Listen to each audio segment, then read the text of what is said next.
This is the Detroit Sports Podcast Network.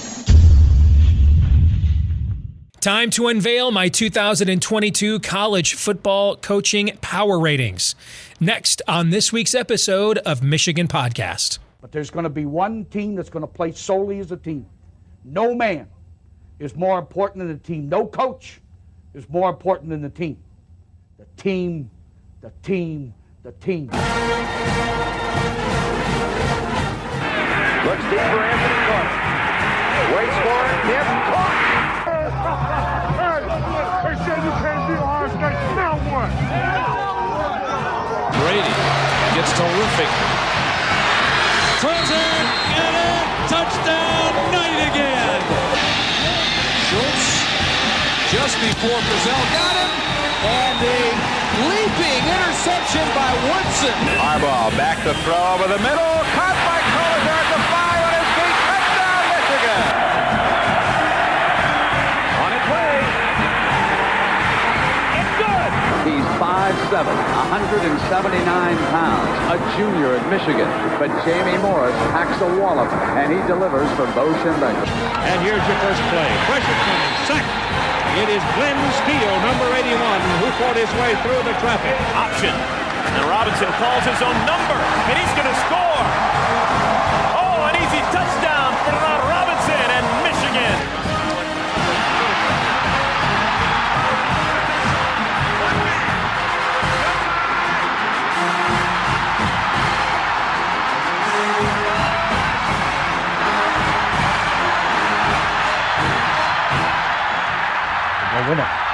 We're going to win the championship again because we're going to play as a team.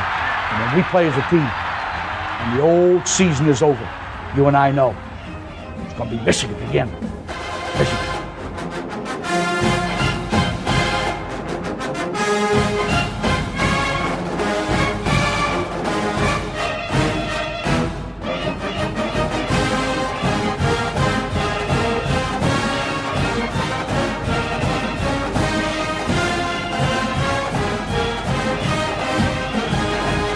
Go Blue, I'm Steve Deace. Welcome to this week's episode of Michigan Podcast. And as I continue putting together the building blocks of my perennial preview I've been doing since I was a sophomore in high school, which is way too long ago now. The next step after we concoct the team total talent ratings is to come up with my coaching power ratings, because coaching does make a big difference in college football, especially when we're talking about developing young players, getting them to play cohesively as a unit, which is why even if you think, like Jimbo Fisher does, that Nick Saban's been cheating his arse off in, shall we say, procuring talent all these years at Alabama, and I happen to agree with Jimbo, it doesn't take anything away from his accomplishments, because you still need to get 85 guys on the same page. You've still got to have 22 guys ready to play, and sometimes it's even harder to coach and develop the teams that come in with all that talent and all that ego into a cohesive force than it is guys that maybe are a little more underrated, have a little bit more of the chip on the shoulder.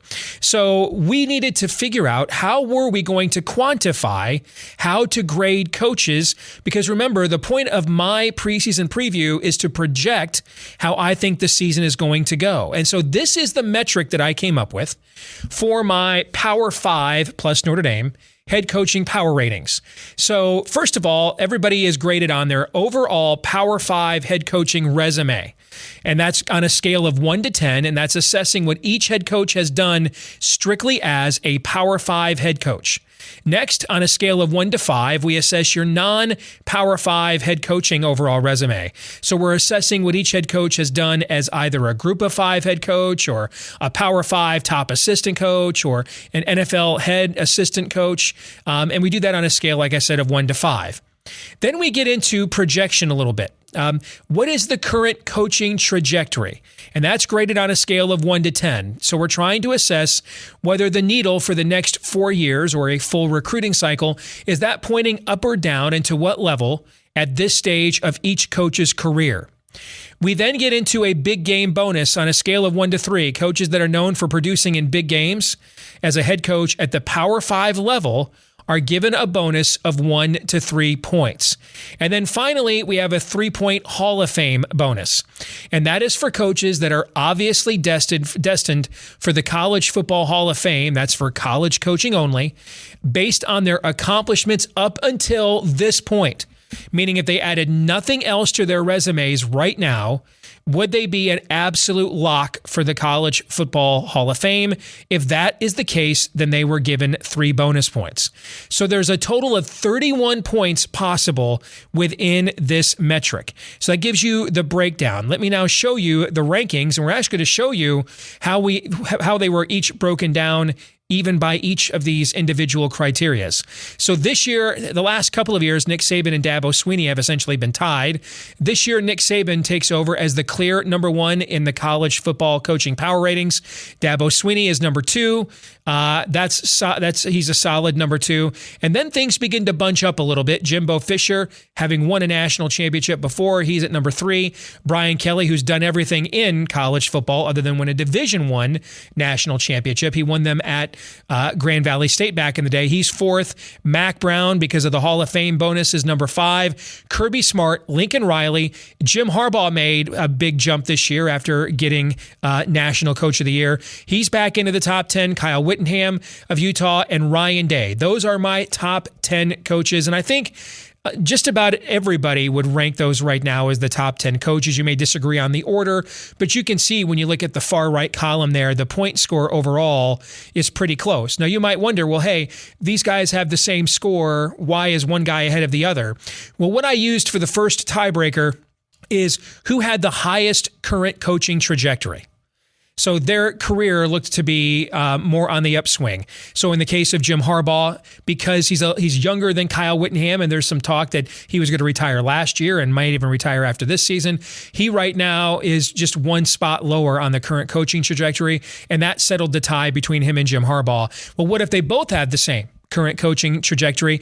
Then I just subjectively made the call on who I would rate higher. All right, so that is the second tiebreaker. Finishing out the top 15, you see Mike Gundy of Oklahoma State there, Chip Kelly at UCLA, who had a bounce-back season, Kirk Ferentz at Iowa, Matt Campbell falls from number 8 to number 14, and then Paul Chryst of Wisconsin. That rounds out the top 15. We see Pat Fitzgerald there from the Big Ten, Mario Cristobal now at Miami. Dave Aranda was the biggest mover from year 1 to year 2. Obviously, rookie coaches get downgraded a lot because they don't have much of a Power 5 resume. But after the season Dave Aranda had, winning the Big 12 in his very first venture as a head coach, he made the biggest jump of any coach in this year's ratings from last year to this year. Second biggest jump is down there at number 29, and that's Mel Tucker at Michigan State, given what he did in his second season, winning Big Ten Coach of the Year.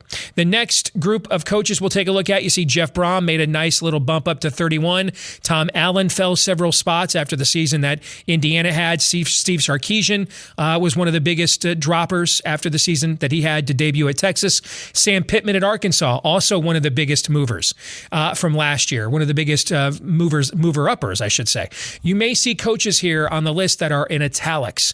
Those are first-year coaches. So right now, according to my ratings, Sonny Dykes at TCU, Brent Venables in Oklahoma, those are the 2 highest first-year coaches in the Power 5. All right, so that's what that means. Because obviously Mario Cristobal is at his first year at Miami, but he, having been at Oregon, coached in the Power 5. So these are guys that are in their first years in the Power 5. Sonny Dykes is kind of an interesting case, 10, 15 years ago, he coached for a few years at Cal, so he doesn't technically count. But because he came from the group of 5, I decided to go ahead and count him in that first year. Kailyn Deboer, if you're a Big Ten fan, you'll recognize that name. He was the Indiana offensive coordinator a couple of years ago. Then went out to Fresno State as head coach, and now he takes over at the University of Washington. There's Herm Edwards at 42. He was the biggest dropper from last year to this year of any of the head coaches on this list. Continuing on, as we get close to the end of the list here, you see Marcus Freeman at Notre Dame makes the debut there at 49. Him and Dan Lanning at Oregon have virtually the same profile. More new head coaches there, and Tony Elliott at Virginia coming over from Clemson. And a lot of this list, these names, except with the exception of the new guys like Mike Elko there at Duke, these were pretty much the same guys on this tier last year. Maybe they've just moved around a spot or two. And if you are, of course, if you like black humor, if you have sinister motivations, you're like, I got to know who's in last place. Well, we're about to show you. Poor Clark Lee at Vanderbilt might be a great coach, but he's at Vanderbilt. He's in last place this year. So and there's former Michigan assistant Jed Fish at Arizona, who's actually up a couple spots. He was last place last year. So those are my head coach power ratings that I use to kind of settle tiebreakers when I get teams together during the season that I think talent-wise are pretty similar. Situationally, there's not really one advantage over another, and I'm projecting the records and the season outcomes for every team. This is one of the tiebreakers I look at. Is there a coach advantage here? And therefore, I'll give deference to that. Let's find out what our friend Mark Rogers thinks about this list with the 10-minute war next. Time now for the 10-minute war, when we talk to perhaps the one and the only in the vast Bucknut universe, the one and only reasonable one. Our good friend Mark Rogers here, who of course has his own fantastic channel on YouTube, The Voice of College Football. And I'm telling you guys right now, with season win totals and early game lines, these are the loosest lines you'll get all year long. I'll be coming out with my first season win total best bets here over Memorial Day weekend, by the way. So look for that on our Patreon page at patreon.com/Michigan Podcast. But this is really the time of year you want to be digging into Mark's channel and get that preseason information from contributors all across the sport, all over the country. Get ahead of those markets. One of the reasons, you want to know why one of the reasons Mark's record during the season is so damn good? Because he sits here for the previous 9 months getting all this insider information on all these teams from all these contributors and correspondents all year long, and then it pays off September, October, November. Am I lying, Mark? That's the secret sauce, brother. I try to be a good listener. Yes, you are very good at that. You are very good at that. And of course, that scribbling sound is Mark taking notes. Remember that? Okay. All right. So, Mark, I have come up fourth now with the second thing. I put together the framework building blocks for my preview that I do every year. Before I actually sit down and write it, I kind of want to have data, right? So last time we talked to you 2 weeks ago, we looked at the first building block where we just looked at the overall ceiling of talent for each team in the Power Five. This week we now look at my coaching power ratings, which I kind of use to settle ties when I'm projecting games. And I think that the talent's close. The situation's not really a big advantage from one team to the next. And then you start looking at your own records at the end and you're like, okay, I just know a team coached by Brian Kelly isn't going 7-5, no matter what kind of uncertainty I see in LSU's schedule, right? So I've got to make an adjustment there. But I wanted to quantify it. So before we get to the individual ratings themselves, we've talked about this before because it's not the first year that I've done this, but what are your thoughts, again, just to reset them, on the system I came up with a few years ago to power rate these coaches just in and of itself? So if anybody wants to Google coaches rankings, they can find all sorts of coaches rankings, just like top 25 rankings, where most people are just simply spitballing. They are just coming up with a list and they've got nothing to back it up. Steve takes it to the metric level. That is phenomenal. I released some coaches rankings about 6 weeks ago. I believe I'm just as measured, but I don't put a metric to it. I don't put a point total. So I do have, even though I really respect your system, I love that you put a system to it, I've got a few issues here. So one would be the non-Power 5 work, the resume put together for the non-Power 5 guys.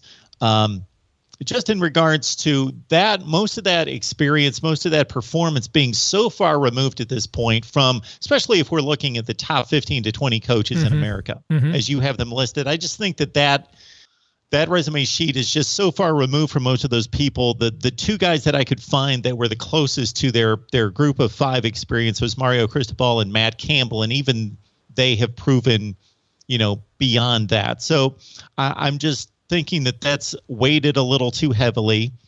The Hall of Fame portion of this, I gotta admit, Steve, I just don't get it. I would get rid of the entire thing in terms of the Hall of Fame category. So let me discuss each of those. Okay. The reason I did the non-Power 5 head coaching resume is because the first year I did this, or the first time I did this, way downgraded, I should say, guys who've never coached before. All right. And this is even still going to I mean, like I just mentioned, Dave Aranda is the biggest mover I have. He went up almost 50 spots in these ratings from last year because first year he takes over, he's Big 12 Coach of the Year and wins the conference championship, right? All right. But I tried to come up with something that would buttress the tendency of the framework without it to just really blast rookie head coaches, guys that had never been a Power 5 head coach before. And then I didn't want to overrate it because I was afraid of what you said. So that's why I split the baby in half. I came up with that as a metric, but then I didn't grade it up to 10 like everything else, but only up to 5, just so we wouldn't see the guys that were rookie head coaches, be completely and totally dismissed, when in reality, Brent Venables is stepping into an excellent roster and an excellent situation in Oklahoma. And it's much better than the situation Bob Stoops stepped into at Oklahoma when he'd never been a head coach before. And so I just think that should be accounted for to some degree. But I tried to not overanalyze it because of what you just said. Like a guy like Jim Harbaugh is at a 5. He's at the max with that because he's still a top 4 all-time win percentage coach in the NFL, right? How much does that play into what he does now? I don't know. Does it help him get assistant coaches? Because Lord knows he's hired a bunch of them. I don't know the answer to that, how to quantify that the further guys get away from that experience. And so to compensate for that, that's why I made it half the value of the other factors. And then, Steve, I'm also guessing that there's a recency component to the Power 5 resume, that Nick Saban's work in the last 5 years is much more weighted than his work at Michigan State or LSU. Correct. Okay. Yeah, especially, but he would be an extreme example because the work at Alabama heavily weights against anybody else's work ever, except for a previous maybe coach at Alabama. All right. So, but yeah, of course that occurs. And then on the Hall of Fame bonus, I came up with that because we were having Chip Kelly, Mac Brown. There were a few others too that were kind of returning to the game, but had been gone for a while. So what do I do with that? And so to do that, and then we had coaches that were fading, like Gary Patterson the last couple of years. Okay, so again, when I put a metric together, I'm attempting to limit my ability to overreact. This is sort of like my, I'm applying my constitutional views in another arena into this metric, where the Constitution is there to limit the jurisdiction of government and stop radical passions of the people creating wide swaths of dysfunction from election to election, kind of like what we have right now. Okay. And so when I create a metric, I kind of go into it with that in mind, that I want to consider things that are outliers, but not over consider them. So that's why the Hall of Fame bonus is only 3 points. Okay. So that's the rationale behind both of those metrics.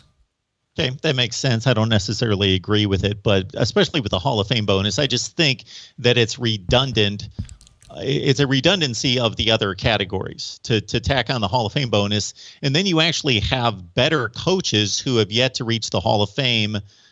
And because the scoring system is so close, you could throw a blanket over 8 points and scan, especially once you go down further down the listings, you can 10 points. Sure. Or I guess. Okay. That's all very valid, but let's test that in the wild. Okay. Okay. Let's take a coach very well and Mac Brown. All right. If Mac Brown had been at Ohio State in 2019, 20, and 21, do you think he could have gone 34-4? Because I do. Yeah, I do. Okay. Do you think Ryan Day would have probably about, given where the state of the program was, probably somewhat similar of a record to Mac Brown? Now maybe last year with Sam, the kid that was the Howell. Thank you.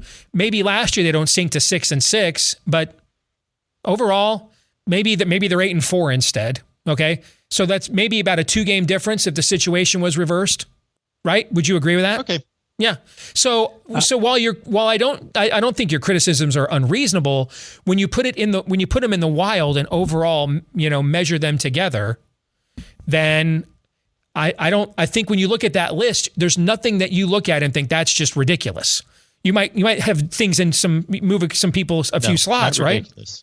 Yeah. I see way too much ridiculous out there. You're not on that list. Okay, so that's what I'm trying to avoid, because I'm trying to come up with something that doesn't make that. I want to come up with something that I can win money with. All right, I'm doing this. I plan on investing my money into my research. So this isn't about my agenda or my favorite team. This is about how can I win some money?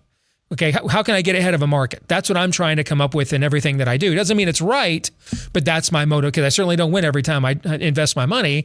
Okay, but that's my goal, is I'm trying to get ahead of the marketplace. That's why I do it this way. Yeah, so that's your motivation. My motivation is simply to present who I think are the 20 best coaches or the 1 through 65 Power 5 coaches to my audience. So what's the biggest difference in in the top 20 of your list compared to mine? I'm curious. I've got Mac Brown at 12 instead of 5. Okay. And then I'm trying to interpret which is about where he would be without the Hall of Fame bonus. He'd be about 12 or 13 probably, right? Yeah, there you go. And it except for some outliers, like a Mark Stoops I've got as the 8th best coach in America, and you've got him down at 24, and it's understood when you look at the entire resume. I'm talking about, my list is more about who would you hire right now? Who is the best coach right now? Yeah. Who is 8th best right now? I mean, some of this is going to be ranking the level of job. Right. Okay. So, I mean, I don't even, Steve Sarkisian's one of the biggest droppers I had from last year. I don't even think he's the 33rd best head coach if I rated it your way. Okay. Which is what he is in my metric right now. But coaching at Texas, there certainly is a floor, right? That because there's just certain advantages and stuff that go along with that. Right. So we're also measuring a little bit of the quality of the job. You look at the end of my list. And the program and the coaches that are in the last 5 or 6 slots. Are those coaches there because the programs they're at aren't very good? Or are the programs they're at not very good because those coaches are there? And of course, the answer is yes. So you have to, that's part of it too.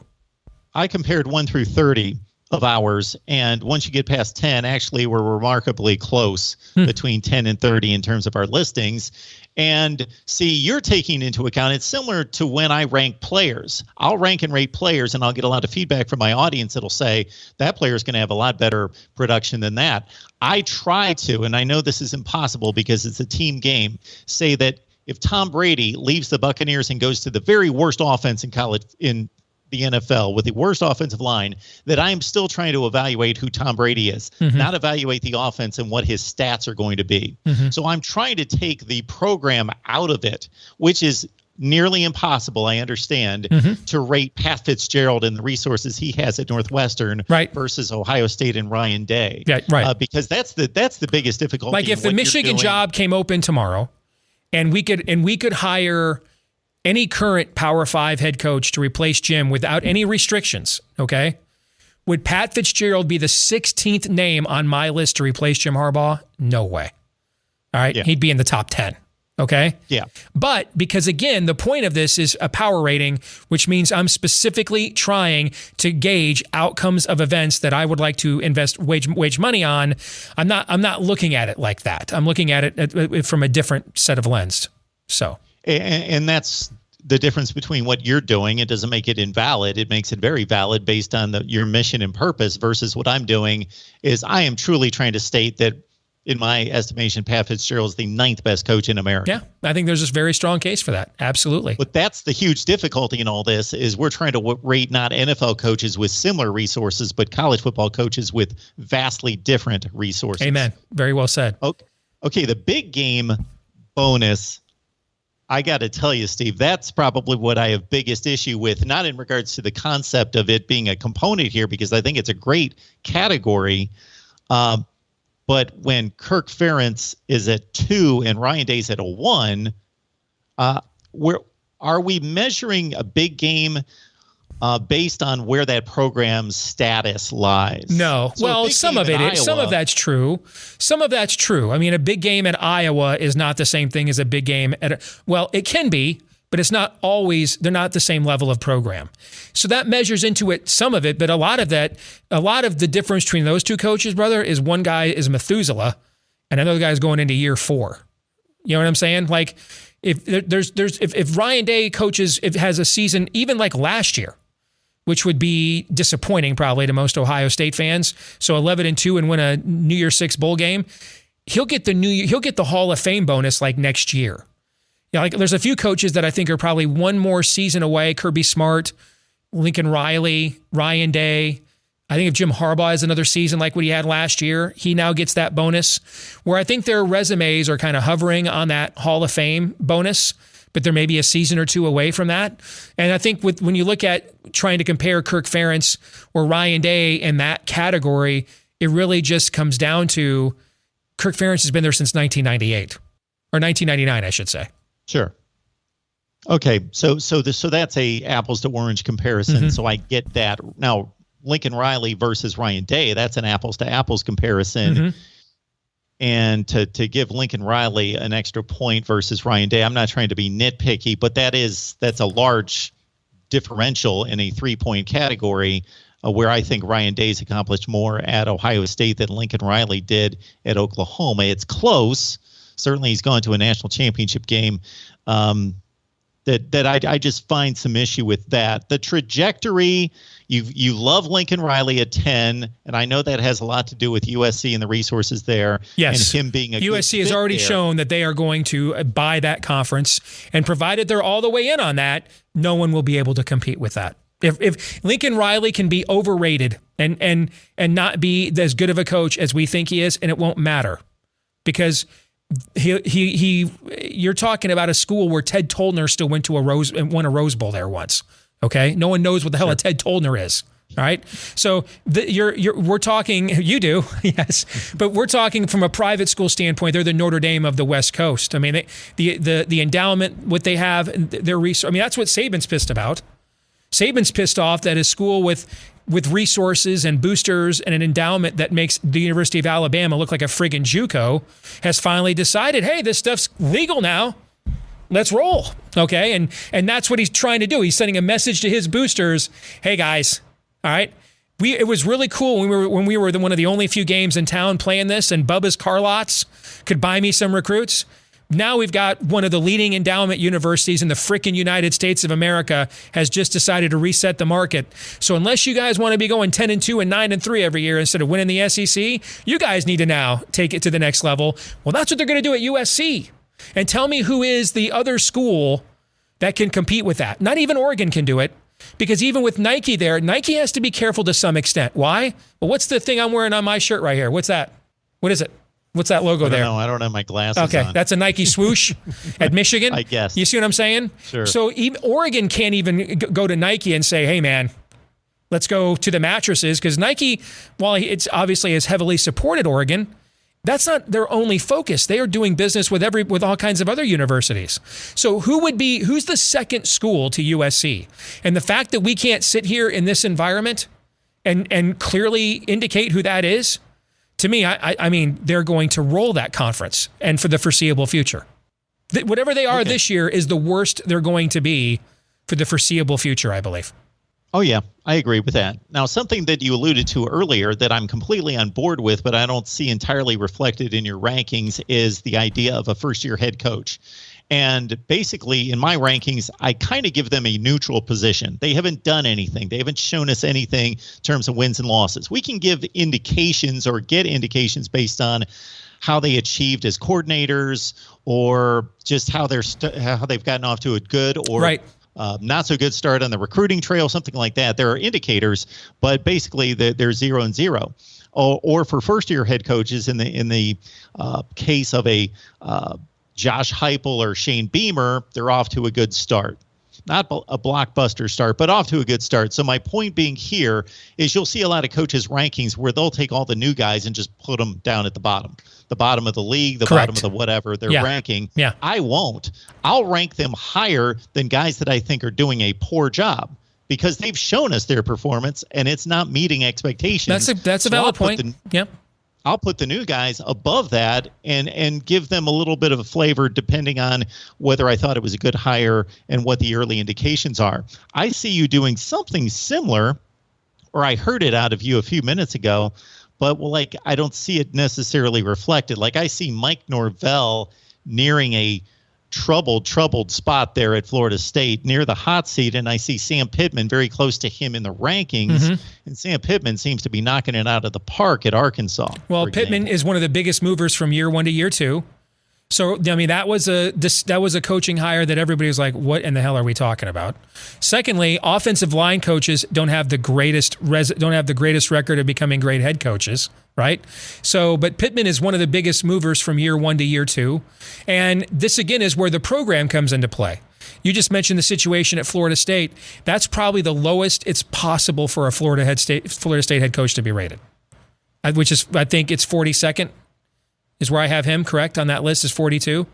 I mean, that's about it. I mean, 42 at Florida State is not the same as 42 at a lot of other places, given its tradition, history, and advantages. So that you have to factor that in to it from a perception and sliding scale standpoint. But you do bring up a good point, which would make this an interesting thing to do throughout the season. Like early in the year, Brent Venables has to go to Lincoln, Nebraska. That's his first road game as a head coach. That'll be a tough chore. Nebraska damn near beat him last year. Okay? And Nebraska's going to have that game circled all offseason, the way kind of Michigan did against Washington. Hey, this is the one we have to win to show everybody we're back, and this is the swing non-conference game of the year. All of its non-conference attention for Nebraska will be on that game. And plus, there's the rivalry aspect.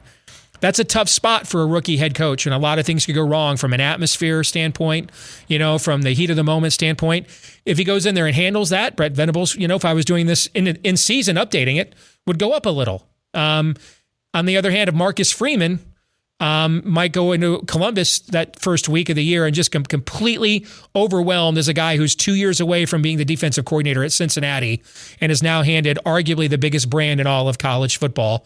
He could Jerry Faust right before our eyes. He could also Lincoln Riley right before our very eyes. And so that is something that if I were updating it throughout the season, those numbers with those first-year coaches could move back and forth quite a bit. But since this is just for my preseason preview, that's why they are where they are right now. Steve, the guy that jumps out to me that has so much respect across the landscape of college football and seems to have a lot of respect from you and from me, because this is not a criticism because we're only one spot off, but seems to be at a crossroads, is David Shaw at Stanford. He's coming off 3 awful seasons. Yeah, he was tough to rate. He was tough to rate, yes. He is difficult to rate. Because the previous 6 years were insanely good before that. And then that tier of coaches around him hasn't really been all that impressive the last couple of years, So, I mean, Fitzgerald, for example, had the great year in 20, but 2 of the last 3 years, he's finished in last place in the Big Ten West, So that tier of coaches around Shaw hasn't been all that great. And so he's yet to kind of suffer for that. But he's probably, now this year, I think they're going to have a good season this year. Now, what could that be? I don't know, might they go 7-5, 8-4? Yeah, so ironically, he could actually have a better year this year, but then suffer that drop if that tier of coaches around him ends up performing better than they have the last couple of seasons. And I'm glad to see you got PJ Fleck at 20. I've got him at 22, and I got buried by a ton of people that just don't like the guy. It's just the shtick, and I understand that the Pentecostal youth minister thing, might rub some people the wrong way, particularly on a secular college campus. Like that. But I mean, that's kind of what it is, And I don't mean that to be degrading, that's just an observation. And we live in a increasingly secular culture. So a guy that seems very enthusiastic and charismatic about metaphysical themes could rub materialistic people the wrong way, but the results speak for themselves, man. I mean, I grew up in West Michigan. I know what a black hole, even by MAC standards, that school and program had been for so many years, and he's got him playing in a freaking Cotton Bowl. I mean, what he did last year with that Minnesota team, if it was not for Michigan and Michigan State in the seasons they had, he's your Big Ten Coach of the Year. All the injuries, Tanner Morgan played like dog poop all year long, and to end up on that team with 9 wins for that Minnesota team, that was a hell of a coaching job. And so I think the shtick, sometimes we forget this guy's not a bad football coach. Actually, the persona aside, the dude actually knows the game. So anything else before we go? Last one would be Brett Bielema, and I'm not saying he's not correctly ranked. Again, I'm only one spot different on you. I just think it's intriguing in that he's in a difficult place to win. I've got a lot of respect for him. I think he's a solid coach, and we know what he did at Arkansas, which I think gets undervalued to a certain extent, but certainly had the great resume at Wisconsin, but that was set up by Barry Alvarez to a certain extent. So he just kind of he intrigues me for a lot of different reasons, and the personality included, and now what he's experienced in the NFL, and now bringing that to college football to see if he can add to what he's done in the past. Totally agree. Good stuff, Mark. Appreciate the conversation as always, man. We'll talk to you again soon. All right. Thanks, Steve. You bet. Take care. Now it's your turn. This week's Twitter poll results. So I had Jim Harbaugh in my power rating metric slightly ahead of Ryan Day, and those were clearly the top two coaches in the Big Ten. So we asked you, do you think Jim Harbaugh is the best football coach in the Big Ten right now? 92% of you said no. Props to all you Ohio State fans that hijacked this poll. Well done. Only 8% of you agreed, though, and said yes. Notice, though, that was not one of the big arguments that Mark Rogers chose to pick with me about my coaching power ratings, because their resumes are pretty close. Now, if Ryan Day has a couple more seasons like he's had at Ohio State already, and Jim Harbaugh has a couple more seasons at Michigan like he'd had prior to last season, then clearly Ryan Day would pass him. But we're not doing the coaching power ratings for 2024. We're doing them for 2022. That brings us to our feedback of the week. Totally unrelated note from Alan. He wants to know, what do I think happens with Caleb Houston and Musa Diabate? I think they both stay in the NBA draft, both of them. And then I think Michigan goes into the portal and brings home like a Pete Nance from Northwestern, some kind of a wing player like that. That's how I think this turns out. So we shall see, because the deadline looms here on June the 1st. That'll do it for this week's episode of Michigan Podcast. Thanks to all of you for tuning in.